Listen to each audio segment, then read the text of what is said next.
This is Dr. Paul Thomlinson from Compass Health Network, and I'm doing a continuing series seeking to inspire hope and promote wellness by applying evidence-based psychology to the problems and issues arising during these troubling times we're living in and living through.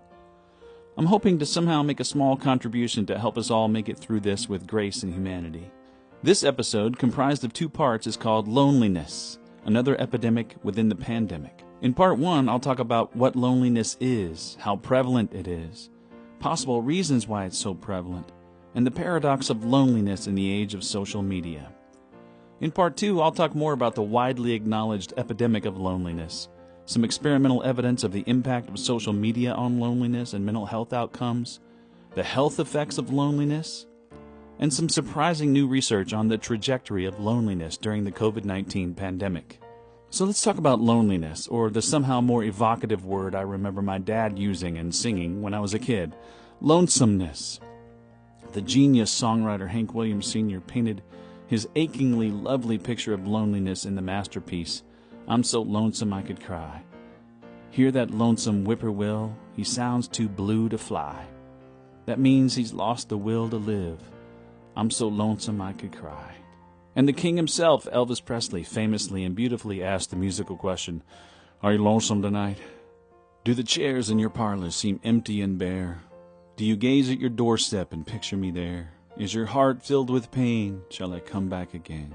Tell me, dear, are you lonesome tonight? So anyway, it should be clear that loneliness is not at all related to the actual number of friends or social contacts we have. Most of us have probably had the feeling of being alone in a crowd. Loneliness is an awful emotional state created when people have fewer meaningful relationships than they want, fewer nourishing connections than they need.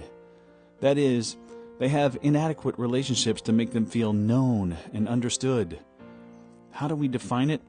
Well, basically, irrespective of the number of folks in your contacts list, your Facebook friends list, or your social network, if you feel lonely, then you are lonely. Loneliness is characterized by emotional suffering, created by feeling separate, isolated, alone, and disconnected. Loneliness is literally painful, and it's also fearful. At the heart of it is an often deep-seated fear that our life-giving and nourishing attachments to others are either missing or are at risk of being pulled apart or shattered. These are fears that most of us experience at some point, carrying with them a disturbing sense of impending incompleteness, insecurity, and lack of grounding. Before I go on to talk about just how lonely we are as a culture, I want to quickly point out the crucial distinction between distressing loneliness, as I've been describing, and a healthy sense of solitude. Aloneness differs from loneliness. Of course, we know that many Eastern and meditative and mindfulness approaches regard solitude as an essential and healthy state. It's a state characterized by feelings of trust, security, wholeness, that leads to equanimity and calmness rather than distress. That is in sharp contrast to the aching chasm of loneliness in which so many find themselves these days. So let's talk about the loneliness epidemic. How often do you feel lonely? If you experience loneliness sometimes or even always, you're not alone. See what I did there? According to a new survey of about 20,000 Americans, 46% of respondents reported sometimes or always feeling alone. That's right, nearly half of adults characterize themselves as lonely right now. That's about twice as many as a couple of decades ago, and that doubled rate is irrespective of geographic location, gender, race, or ethnicity. It's across the board. How about this for a disheartening statistic? 13% of people report that there are 0 people who know them well. Wow. Now, I believe these data point to the conclusion that we're living through what may rightly be called an epidemic of loneliness. I had the privilege of hearing former Surgeon General Dr. Vivek Murthy recently, and it stuck with me when he said, quote, During my years caring for patients, the most common pathology I saw was not heart disease or diabetes. It was loneliness. And by the way, although living alone does not always equate to being lonely, we know that 1/4 of the U.S. population and 28% of older adults live alone. Furthermore, we know that if you suffer from mental illness, feeling lonely and disconnected from others is almost certainly a huge and causal factor in depression or anxiety, for example. Why all the lonely people? Well, there's no single answer to the question of why twice as many people now feel lonely as did a few decades ago, and why the average American's number of close confidants has shrunk by more than a third since 1985. But here are some possible causes. One reason could be the aging of the baby boomers, who had fewer children and more divorces than their parents, leaving many without companions in their or our old age. About 10% of Americans over 50 do not have a spouse, romantic partner, or living child, so about 1 in 6 boomers lives alone, a risk factor for loneliness. That's one thing. It's also possible that the new gig economy and the increasingly transient nature of our work is making people more lonely, as Americans are forced to leave their families and hometowns for their careers or paychecks. But maybe we've somehow gotten dramatically worse at meeting basic human needs, which every Psych 101 student who ever took a gander at Maslow's Hierarchy could tell you is really crucial. As Johann Hari puts it in his simple but radical book, Lost Connections, quote, "We all know that every human being has basic physical needs for food, for water, for shelter, for clean air. It turns out, in the same way, all human beings have certain basic psychological needs. We need to feel we belong. We need to feel valued. We need to feel we're good at something. We need to feel as if we have a secure future. And there's growing evidence that our culture isn't meeting those psychological needs for many, perhaps most people," unquote. Is there any real debate that there's been widespread disintegration of important social structures, whether it be church or PTA or political parties, and the resulting disconnection from each other? You know, as Robert Putnam puts it in his great book, Bowling Alone, we used to bowl in leagues, usually after work, but not so much anymore. What a powerful symbol, and what a lonely sight. Having friends means never having to bowl alone, right? But how can all this be in the age of social media, in an era where it appears that we have more connections than ever? And I'll say more about new research on how the pandemic has affected those connections later, but how can this be? Could it be that our technological advances developed ostensibly to foster connectivity are somehow ironically increasing our loneliness? I mean, how is it that we feel more disconnected from others when we are able to constantly be connected through social media applications such as Facebook, Instagram, Twitter, Snapchat, TikTok, Reddit, ad nauseum? The answer, as you might expect, is kind of complicated, and I'll attempt to give you the best available evidence that bears on this paradox. In the U.S. today, a given individual is statistically way more likely to use social media than not. We know that about 77% of Americans have at least one social media profile. Despite this fact, and despite how rapidly social media has inserted itself into the fabric of our lives, there's actually not very much solid scientific data about how it affects us. Our relationships, our behaviors, our cognition, our mental health overall.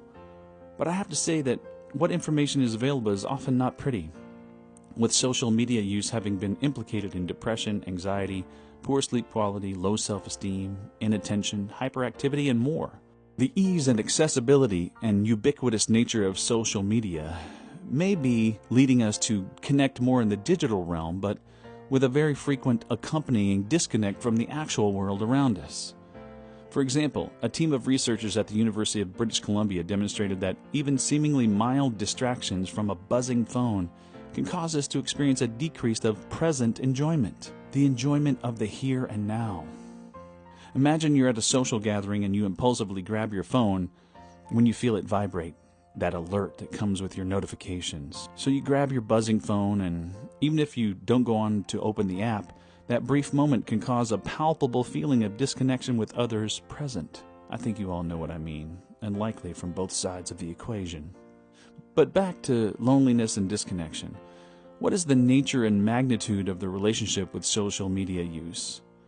A solid study examining social media use patterns revealed that individuals who spend more time on social media every day feel lonelier than those who spend less time engaged in social media. Additionally, those who spent more time on social media in a given week felt more isolated than those who checked their social media less. You may have heard of the recent studies highlighting the fact that we experience a pleasure response from social media sites like Facebook, etc. Indeed, a study out of San Francisco State University established that the use of smartphones the bastion of social media applications, can form neurological connections and responses similar to the connections that are seen in individuals with opioid addictions. So when you begin to ask why can't that kid, or increasingly that grown-up at the table next to you, seem to get their nose out of their phone long enough to have a decent conversation, realize that a whole new set of neurological grooves has been carved into their central nervous system since the advent of the smartphone, and it's difficult to break free by force of will alone. How much of a role does social media play in impacting these disturbing statistics on just how alone so many of us feel?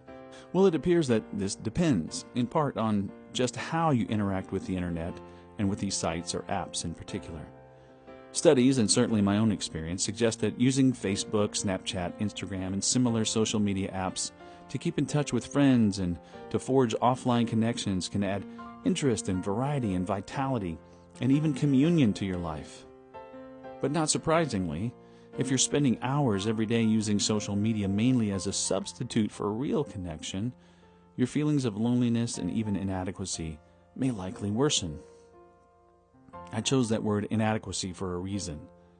What seems to be clear is that frequent viewing of carefully curated versions of other people's lives can leave us feeling as if everyone else has a better life than I do. They're smarter, funnier, more interesting than I am, have more friends than I do, they're better cooked than I am, or at least goes to better restaurants than I do. If we buy these thoughts uncritically, hook, line, and sinker, they will inevitably push us toward feeling alone, different, isolated, and alienated. Are these downward comparisons accurate? Do they have any real basis in objective reality? Of course not. But there's another contingency, or another "it depends" here. The impulse to believe this illogical notion that others' lives are so vastly superior to one's own is even stronger for social media users with low self-esteem or poor self-concept. I'm beginning to think we need warning labels and access restrictions on all social media sites that first ask the question, hey, on a scale of 1 to 10, from worst to best, please rate your feelings of worthiness as a human being at this moment.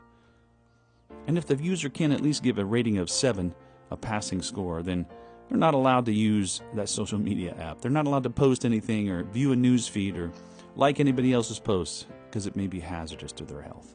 Tongue-in-cheek, only a little bit. Please come back for part 2 of this episode, where we'll talk more about how social media might influence our sense of isolation, along with more about the pandemic and its effects on loneliness and the all-important connection solution.